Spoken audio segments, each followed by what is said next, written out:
এই যে মাছ ধরা দেখছেন, এটা নদীতে টেংরা মাছ ধরা। সাধারণত কেঁচো দিয়ে এই মাছগুলো ধরা হয়। কিরকম ঝাঁকে ঝাঁকে ধরা পড়ছে।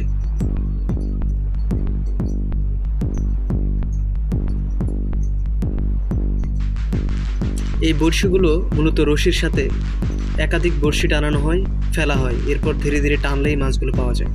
আপনিও চাইলে রশির সাথে বড়শি বেঁধে এভাবে ফেলতে পারেন নদীতে। জাল ছাড়া এভাবেও কিন্তু কম মাছ পাওয়া যায় না।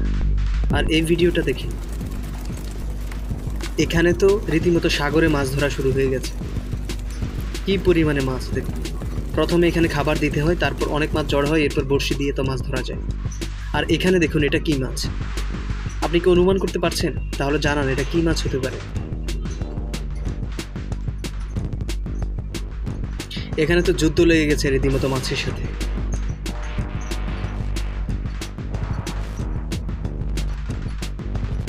এই পুকুরগুলোতে বছরকে বছর মাছ ধরা হয় না। যখন প্রচুর মাছ হয় এবং বড় হয়, তখন এগুলোকে লিজ দেওয়া হয় এবং মানুষ টিকিটের বিনিময়ে এখানে মাছ ধরে। কত বড় মাছ হলে এরকম যুদ্ধ করতে হয়। এরকম মজার ভিডিও দেখতে সাবস্ক্রাইব করে রাখুন।